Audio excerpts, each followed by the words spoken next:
नमस्कार दोस्तों, मैं हूं एडवोकेट नरेश कुमार और आप देख रहे हैं हमारा चैनल जहां पर हम आपको कानून से जुड़ी महत्वपूर्ण जानकारी बिल्कुल आसान भाषा में बताते हैं।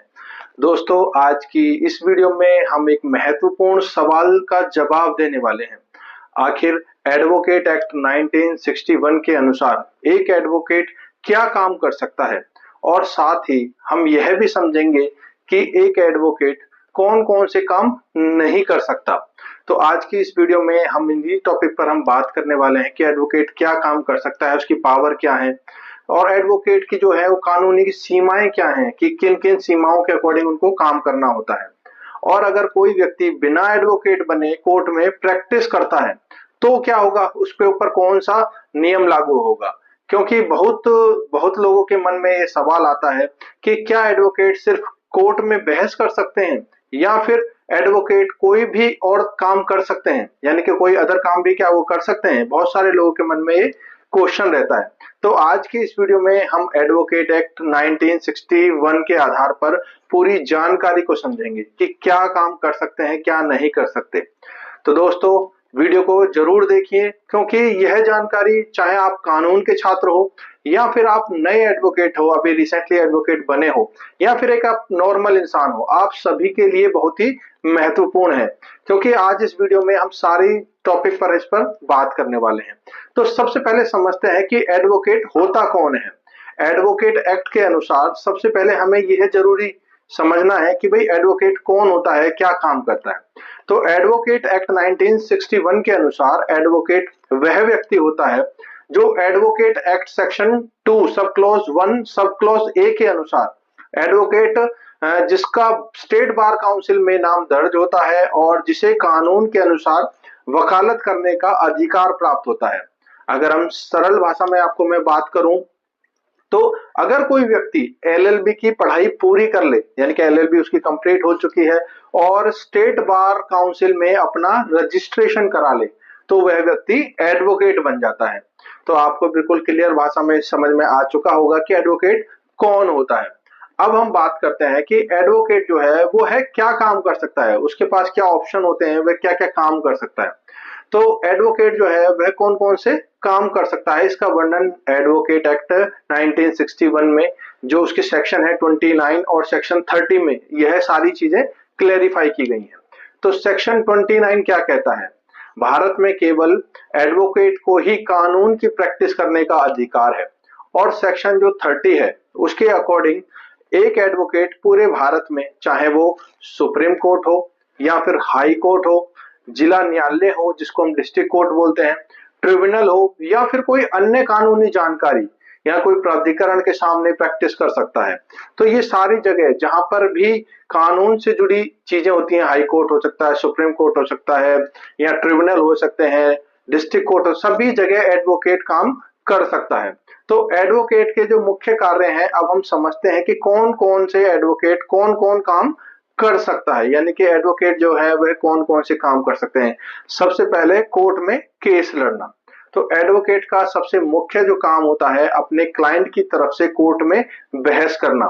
एडवोकेट जो है वो क्लाइंट का केस फाइल करता है, कोर्ट में बहस करता है और जो भी सबूत है और कानून के आधार पर अपनी बात कोर्ट के अंदर रखता है। वो अपने क्लाइंट के पक्ष के अकॉर्डिंग, यानी कि जो भी उसका क्लाइंट है उसी के अकॉर्डिंग वह पक्ष रखता है कोर्ट के अंदर और उसका पक्ष रखता है। दूसरा जो काम है वह कानूनी सलाह देना। एक एडवोकेट लोगों को कानूनी सलाह भी दे सकता है, जैसे कि कोई भी प्रॉपर्टी से रिलेटेड विवाद हो, फैमिली डिस्प्यूट हो, कोई तलाक का मैटर हो, क्रिमिनल केस हो या फिर कोई भी बिजनेस से लेकर कोई भी विवाद हो। इन सभी मामलों में जो एडवोकेट है वह लीगल ओपिनियन दे सकता है, यह उसका काम है और बार काउंसिल उसको ये अथॉरिटी देती है।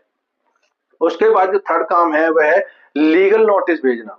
एडवोकेट अपने क्लाइंट की तरफ से लीगल नोटिस भी भेज सकता है, जैसे कि अगर कोई मामला पैसे की रिकवरी का है, प्रॉपर्टी के विवाद का है या फिर कोई कॉन्ट्रैक्ट के विवाद का है, तो इन सभी मामलों में एडवोकेट के पास ये पावर होती है कि वह लीगल नोटिस आगे किसी भी दूसरी पार्टी को भेज सकता है। उसके बाद आता है कि डॉक्यूमेंट ड्राफ्ट करना। एडवोकेट कई प्रकार के कानूनी डॉक्यूमेंट जो है वह तैयार कर सकता है, जैसे वो एग्रीमेंट से रिलेटेड हो, एफिडेविट हो, वसीयत हो या किसी की विल हो, कॉन्ट्रैक्ट हो, कोई भी लीगल नोटिस हो, ये एडवोकेट के पास पावर है और उसका वो है काम कर सकता है। इसके बाद जो काम आता है वह है ट्रिब्यूनल और अन्य फोरम में प्रैक्टिस। एडवोकेट केवल कोर्ट में ही नहीं बल्कि एनसीएलटी हो या कंज्यूमर कोर्ट हो, लेबर कोर्ट हो, कोई भी ट्रिब्यूनल हो, इन सभी जगह पर अपने क्लाइंट का जो पक्ष रख सकता है और उसकी तरफ से कोर्ट में पेश हो सकता है। ये एडवोकेट के जो काम थे। इसी तरीके से एडवोकेट क्या क्या नहीं कर सकता। तो अब हम बात करेंगे कि एडवोकेट जो है उसके पास कौन से ऐसे रिस्ट्रिक्शन है जो वह नहीं कर सकता। तो दोस्तों, एडवोकेट के जो है वह किन कामों को नहीं कर सकता, यह बातें bar council of India rules और एडवोकेट एक्ट के अंतर्गत आती हैं। यानी कि इसमें स्पष्ट वर्णन है कि एक एडवोकेट क्या चीज नहीं कर सकता। सबसे पहले है वो है विज्ञापन नहीं कर सकता। एडवोकेट अपने प्रोफेशन का सीधा विज्ञापन नहीं कर सकता, जैसे कि टीवी पर ऐड चलाना, अखबार में प्रमोशन निकालना या फिर सबसे बड़ा वकील जैसे दावे करना। हालांकि आजकल जो है वह सीमित जानकारी वेबसाइट पर देना ये अनुमति दे दी गई है कि वह अपनी नॉर्मली वेबसाइट बना सकता है और उस पर अपने काम से रिलेटेड जानकारी दे सकता है। तो ये एडवोकेट एक्ट के अकॉर्डिंग है। उसके बाद है कि कोई भी एडवोकेट दूसरा बिजनेस नहीं कर सकता। यानी कि अगर वो एडवोकेट प्रोफेशन में है तो उसको दूसरा काम नहीं कर सकता, क्योंकि एडवोकेट आमतौर पर कोई दूसरा फुल टाइम बिजनेस नहीं कर सकता। अगर करना है तो उसे बार काउंसिल से अनुमति लेनी पड़ती है। तो ये भी एक फैक्ट है जो एक एडवोकेट नहीं कर सकता, क्योंकि वो फुल टाइम प्रैक्टिस करता है। उसके बाद है झूठा केस नहीं चाहिए। यानी कि उसको एडवोकेट को कोई भी झूठा केस नहीं लेना चाहिए। उसको अपने जो काम है वह ईमानदारी से करना चाहिए। कोर्ट को गलत सबूत दिखाकर गुमराह नहीं करना चाहिए। अगर एडवोकेट गलत तरीके से केस लड़ता है तो उसके खिलाफ डिसिप्लिनरी एक्शन हो सकता है।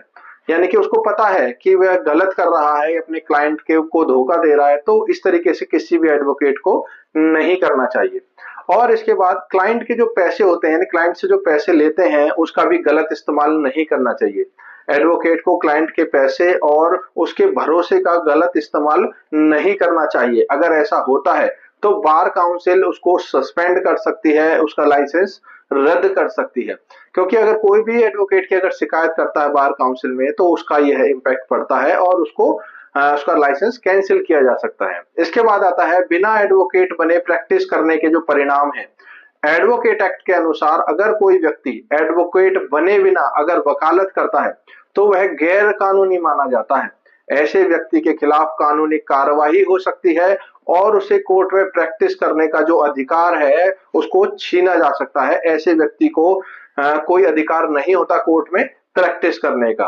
तो दोस्तों, आज की इस वीडियो में हमने जाना कि एडवोकेट क्या कर सकता है, क्या पावर है और क्या नहीं कर सकता। तो दोस्तों, आज की वीडियो में हमने पूरे एडवोकेट एक्ट 1961 क्या है, एडवोकेट कौन होता है और एडवोकेट कौन कौन से काम कर सकता है और कौन कौन से काम नहीं कर सकता। अगर आपको हमारे द्वारा दी गई जानकारी उपयोगी लगी हो तो वीडियो को लाइक करें, ज्यादा से ज्यादा लोगों के पास शेयर करें ताकि उनको भी लीगल अवेयरनेस हो सके, और हमारे चैनल को सब्सक्राइब जरूर कर लें, क्योंकि यहाँ पर हम आपको कानून से जुड़ी सही और महत्वपूर्ण जानकारी बिल्कुल आसान भाषा में आपके लिए लेकर आते हैं। तो दोस्तों, मैं हूं एडवोकेट नरेश कुमार।